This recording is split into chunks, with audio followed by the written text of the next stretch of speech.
Assalamualaikum, bertemu kembali bersama channel kita bosku. Kali ini kita coba reaction mengenai terjadinya preman-preman bayaran yang merusak Hotel Grand Kemang, yang dimana kesannya kok bisa ya acara sebegini besarnya lolos dari pengamanan pihak terkait. Oke, itu tidak berlama-lama, mari kita gaskan bosku. Kita di bawah ini bosku ya. Rese. Ini polisi kemana nih,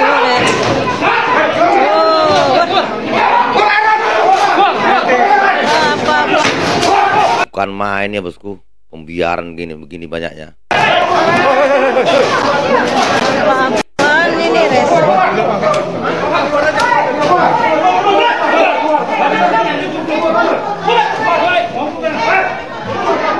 Nah, ya segelintir doang, Min.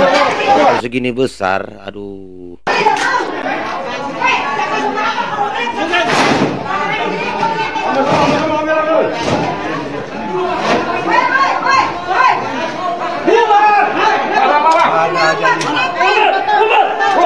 Lu yang bubar sono. Encari. Bunda Mary. Udah. Diamin aja. Cuma segitu doang. Polisi mana polisi? Polisi! Polisi yang biar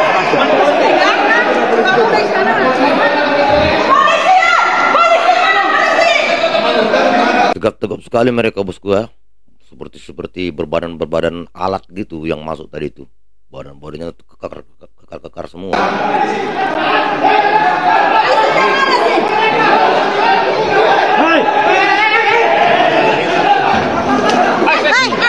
Siapa itu Main gimbal aja bosku.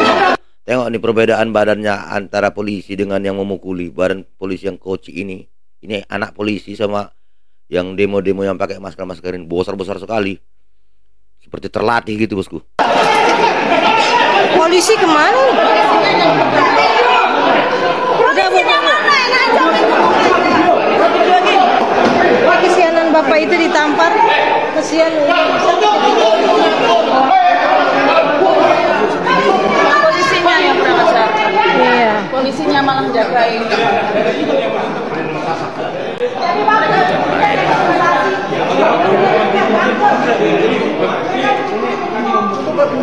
Polisinya itu yang kita nanti setelah ini kita ke polisi. Ya, banyak bukti.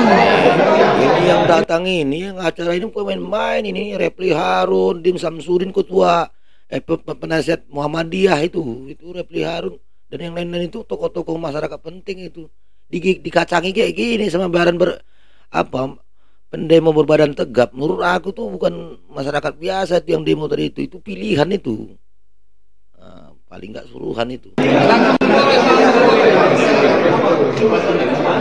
Bapak kesian.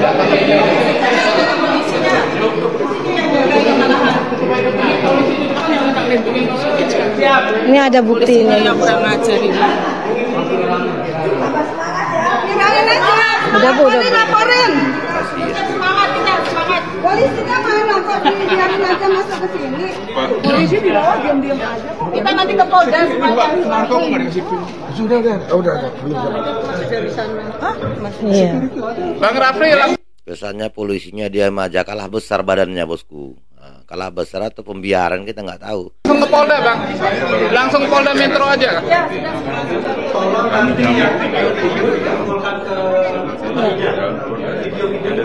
Pembentukan kayak gini itu biaya nggak sih ini pembentukan acara-acara kayak gini. Ini kan biasanya ada laporan ke pihak kepolisian yang model-model acara begini kan. Kok nggak ada pengawalan? Badannya tuh tegap sekali ya bosku, kita perhatikan ya badannya ya.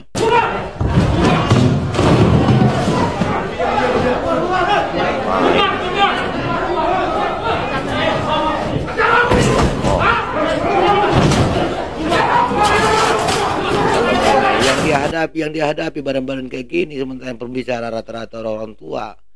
Mati konyol kok sama melawan. Kacau.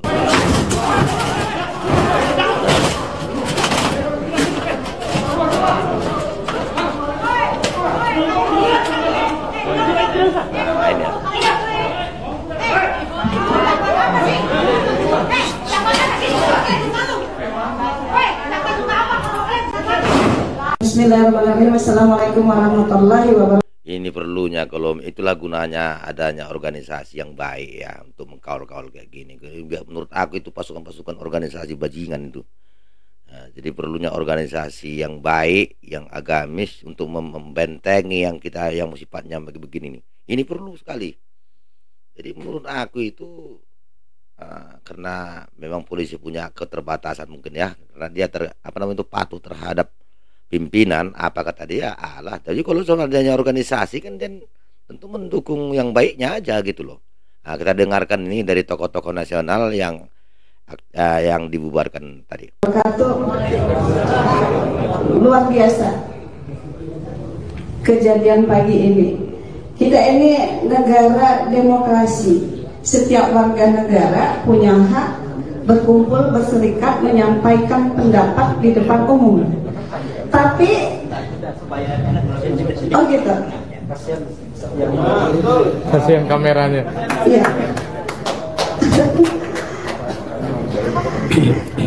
Di sini hadir tokoh-tokoh nasional, kami emak-emak ya, dalam acara silaturahmi dan diskusi kebangsaan. Tiba-tiba hadir segerombolan. Tema rencana apa ini? Bunyinya itu diskusi kebangsaan, bosku. Para apa bahasanya ya? Para preman-preman yang pakai baju hitam semua, lalu di sini langsung ngamuk. Semuanya ini alat-alat kita hari ini pada dipatah-patahin nih. Ya, kemudian layar-layar ini pada dicabut. Jadi pertanyaan saya, mana bapak-bapak aparat kepolisian? Kenapa bisa para preman-preman itu masuk ke ruangan ini? Ya. Ini acara ini bukan acara ilegal ya. Acara diskusi kebangsaan, berkumpul tokoh-tokoh yang ingin membuat perubahan untuk bangsa ini. Ada kami emak-emak juga. Jadi preman-preman itu di depan kami mematahkan ngamuk-ngamuk semua meja-meja. Takutnya kita, Bu, itu bukan preman, itu aparat yang berpakaian preman yang sudah disusupi, Bu. Ini dipukul-pukul. Polisi sampai detik ini, sampai saya bicara ini, nggak ada yang masuk satupun ke ruangan ini untuk bertanya ataupun mengamankan. Jadi kami meminta perwakilan dari mama, kami minta kepada Bapak Kapolri, tolong tindak lanjuti perlakuan para preman-preman yang masuk di dalam diskusi kami hari ini. Jika tidak, maka kami hari ini pun kami akan bergerak ke Polda untuk meminta pertanggungjawaban atas insiden pada pagi hari ini. Terima kasih. Dan juga kepada Bapak Jokowi, Pak, ini adalah negara demokrasi. Kita semua rakyat Indonesia hari ini dipertontonkan. Ternyata demokrasi kita sudah mati. Terima kasih. Ya itulah rencana memang yang model-model begini. Ah, ini langsung nih ya. Pembina Muhammadiyah ini, tokoh besar ini, Din Samsudin. Ini adalah penjelmaan dari perilaku rejim yang memang rejim, ya, cenderung berbuat kejahatan. Kita membiarkan mereka berorasi sebagai manifestasi demokrasi, tapi ketika masuk dan merusak, ini adalah anarkisme.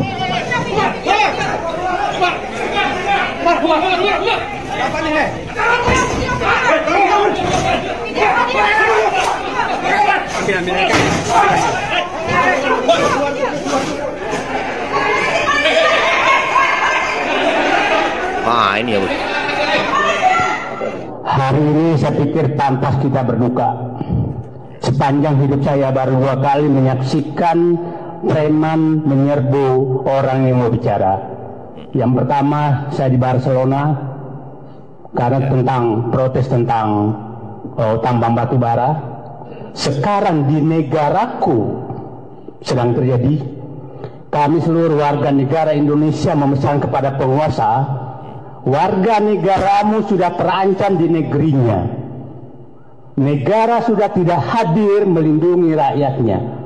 Pikiran saya hanya di daerah-daerah. Negara sudah tidak hadir melindungi rakyatnya. Daerah penggusuran, negara tidak ada. Ternyata di pusat kota pun negara sudah tidak ada melindungi rakyatnya. Saya sangat menduga bahwa yang mengirim ke sini adalah memang pihak-pihak yang ingin tidak ada perubahan di negeri ini, yang ingin ada agar gaya kepemimpinan Jokowi berlanjut, yang ingin agar pembagian tanah-tanah rakyat oleh para oligarki yang dilakukan Jokowi berlanjut, sehingga mereka mengirim orang agar pembicaraan seperti ini mengambil hak-hak rakyat itu dihentikan. Kami akan menghadapi, menjaga kedaulatan rakyat agar tidak semena-mena diambil alih oleh kaum oligarki. Kesannya pembungkaman ya Pak ya, pembungkaman ini. Bantulah negaramu berteriak. Terima kasih. Ya. Hari ini di Yogyakarta, ini kita dengarkan dari Pak Roy Suryo ya, mengenai kejadian ini. Jakarta, saya mendengar sebuah peristiwa yang sangat tidak elok terjadi di Hotel Grand Kemang, Jakarta. Sebuah diskusi yang tadinya sangat bagus, sangat demokratis, diselenggarakan oleh Forum Tanah Air, yaitu merupakan sebuah kegiatan dari diaspora, ya, 5 benua dan dari 21 negara, yang kemudian dikoordinasi oleh sahabat Bang Tata Cassandra, dibubarkan oleh kelompok yang brutal. Kalau menurut saya kelompok yang benar-benar anarkis, kelompok yang benar-benar tidak demokratis, dan dibiarkan oleh aparat keamanan. Ini benar-benar jelek sekali bagi kehidupan demokrasi di Republik ini ya. Padahal diskusi itu bagus ya. Ada Prof. Din Samsudin, ada sahabat Refli Harun, ada Mas Said Didu, ada juga Bang Marwan Batubara, ada juga Bang Rizal, ya, ada juga kemudian sahabat-sahabat yang lain ya, tentu termasuk Bang Tata Cassandra selaku penggagas diskusi Forum Tanah Air ya. Ada juga Maijen Sunarko, ada juga Brigjen Hartoyo ya. Bahasa apanya itu semua orang baik lah, nggak pernah punya kasus gitulah ya Pak ya. Nggak ada satupun di situ orang baik semua itu yang hadir itu. Kemudian ada dalam diskusi itu dan berbagai tokoh yang lain ya. Ada juga Bu Mary, penggiat wanita. Diskusi ini membicarakan kondisi negara yang sedang tidak baik-baik saja. Tiba-tiba secara brutal dibubarkan oleh kelompok yang sangat tidak gentle ya. Kemudian menurut saya sangat-sangat sebenarnya dia penakut ya, karena menutupi wajahnya dengan pakai masker, berbadan tegap itu berbadan tegap semua, muda-muda semua itu, seperti aparat kesannya ya, masker ya gitu. Dan tadinya dia teriak-teriak di luar, nggak apa-apa, silakan demo ya, pakai kijang merah yang biasa digunakan untuk demo itu ya, itu sudah biasa itu ya. Itu disebut sebagai kelompok 58. Apa hubungannya dengan 58% ya? Nah itu kemudian muncul, sehingga apa? Kita kemudian jadi berpikir-pikir, jangan-jangan di balik itu semua mereka itu sedang cari muka dengan ini. Nah, dengan dia. Lain waktu saya akan jelaskan filosofi tentang sang Petruk. Petruk jadi ratu ya, gitu. Artinya jadi ratu itu Petruk jadi raja. Bukan hanya raja Jawa, tapi ini raja di dunia pewayangan. Harusnya Petruk itu ya sudah Petruk, tidak jadi ratu. Kalau Petruk seolah-olah kayak Petruk ya. Jadi ratu buyar semuanya, ambiar. Lain kali ya, saya jelaskan filosofi ini, karena Petruk jadi ratu itu sudah saya pentaskan semenjak tahun 2014 ya. 10 tahun yang lalu saya sudah meramalkan kondisi semacam ini. Tapi hari ini memang benar-benar terjadi, dan ini buruk bagi iklim demokrasi di Republik Indonesia.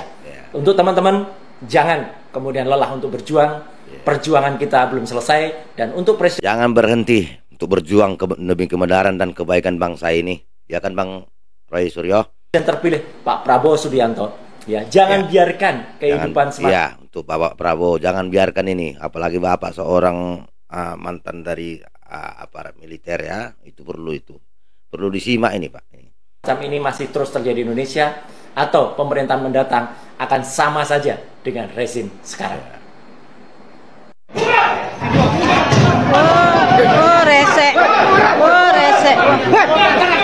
Jadi harapan kita ya bosku, semoga secepatnya lah Pak Prabowo itu dilantik ya.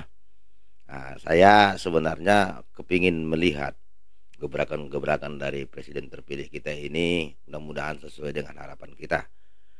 Walaupun di belakangnya itu semacam isu-isu ini itu, tapi kan belum dibuktikan dia jadi presiden, apa hasilnya, bagaimana langkah-langkahnya. Harapan kita langkah baiklah untuk negara kita ini, terutama masyarakat kecil, agama kita, dan negara kita.